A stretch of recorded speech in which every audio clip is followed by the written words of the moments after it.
Good morning out there. Today is April 22nd, Tuesday.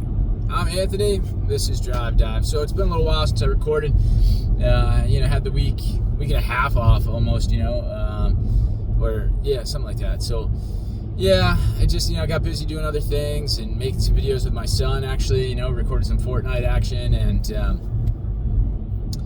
some Lorcana stuff too. So, and editing those videos and getting that stuff online to, I guess, our other channels, trying to stay productive that way. But I also picked up a book, like an actual physical book.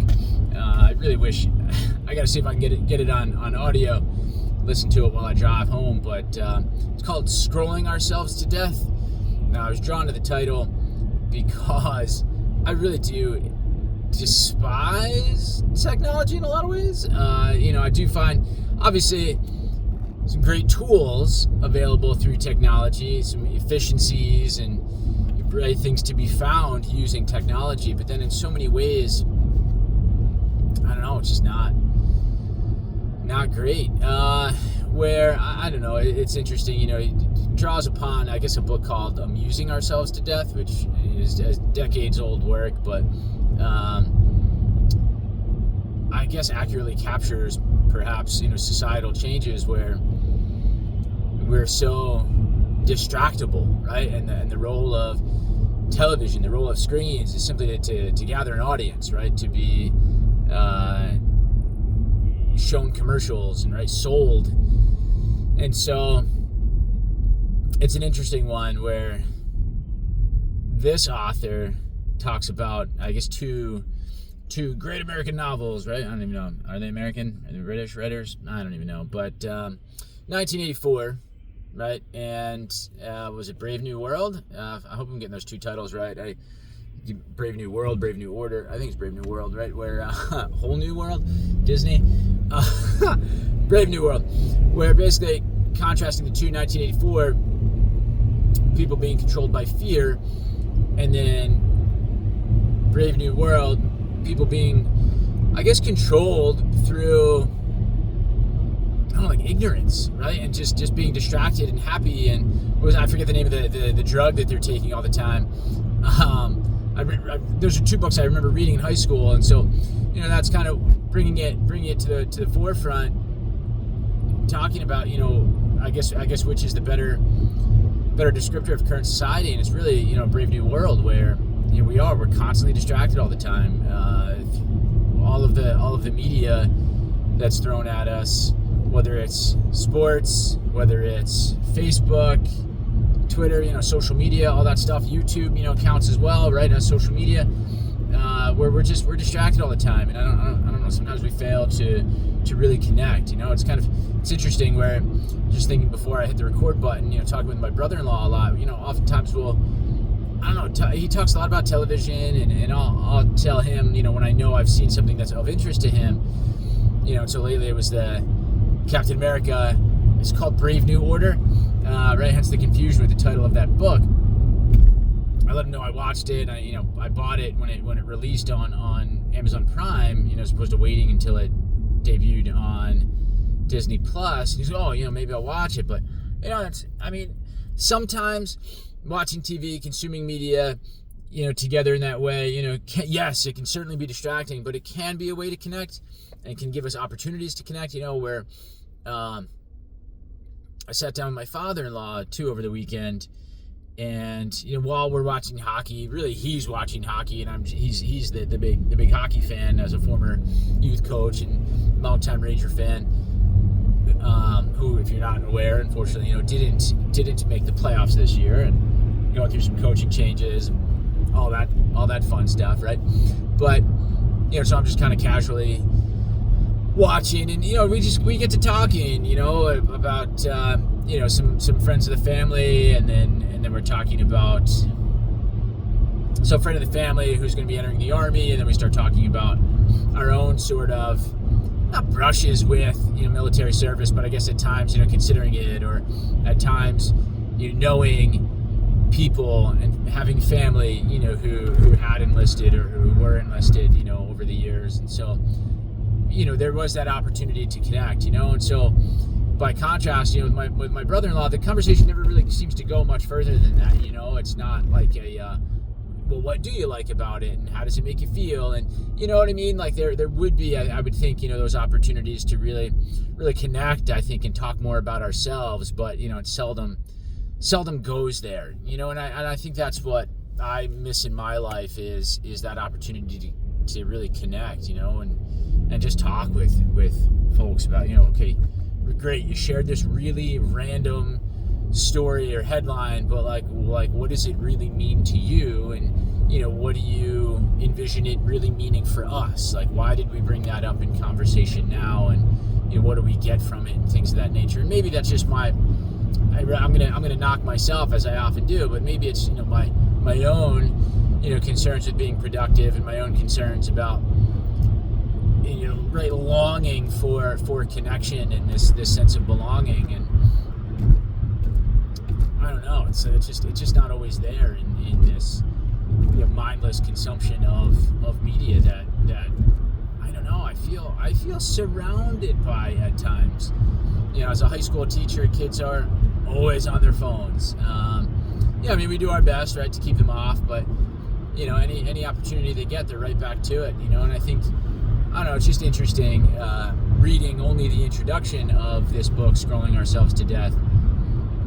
The author, I guess, says even that, reflecting on our own practices and uses of technology. It's like, you stop at a red light and you check your phone. Like, why do we do these things? This technology, this tool has really taken such control of our lives in so many ways. Some subtle, some not so subtle. Where I don't know. I hate to say it, but it's like, last night I'm home with the family, right? 2 kids, wife.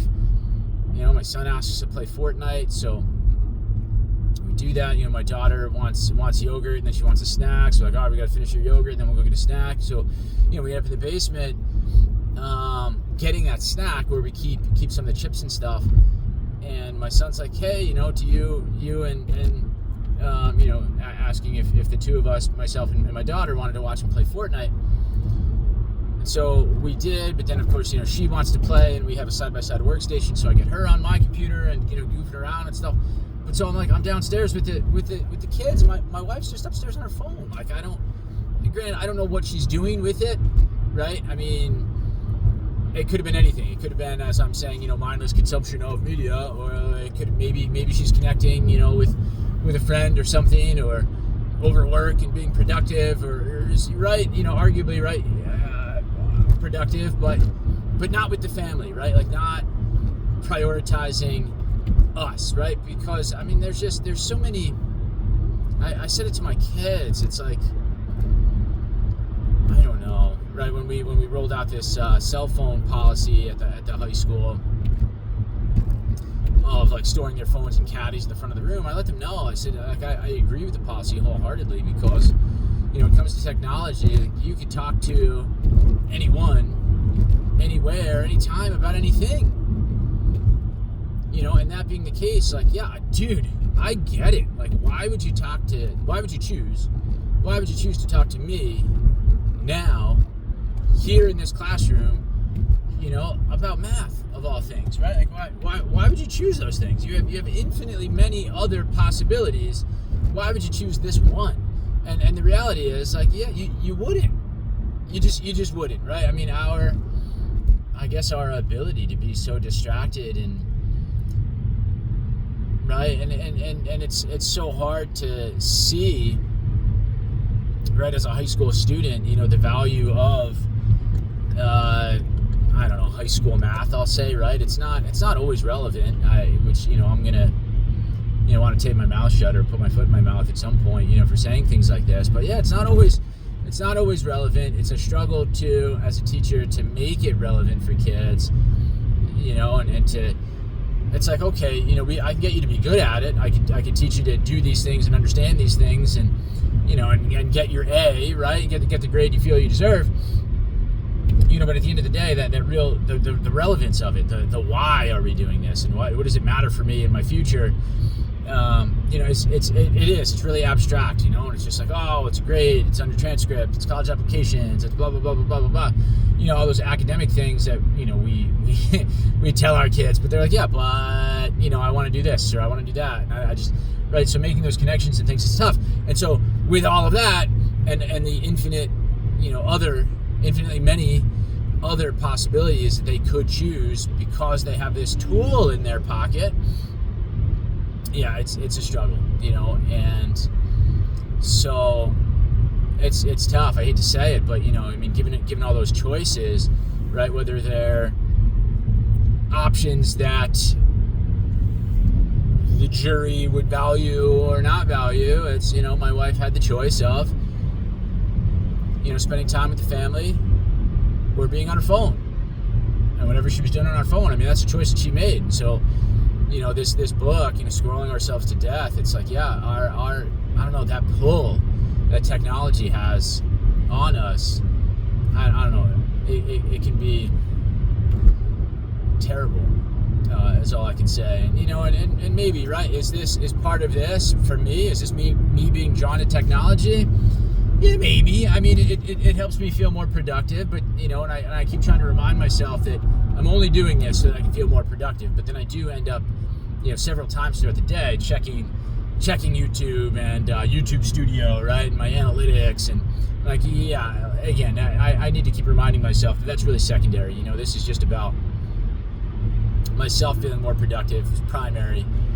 Secondary, I really hope that I'm helping to bring these ideas to light and bring them to the forefront of your mind, the listener, the audience, so you too can reflect on your habits, your routines, right? As I've dived into James Clear's Atomic Habits before, a little bit of how to win friends and influence people, and now this book, Scrolling Ourselves to Death. I hope to bring some of these things to the forefront of your mind to help you reflect and help you get better, and consume media in a way that's going to make a positive difference, positive impact, on your life and those around you. So the whole monetizing thing, is tertiary, right? So anyway, that's it. I hope you've had some thought-provoking time here with me, and happy Tuesday. We'll see you tomorrow morning. Have a great one.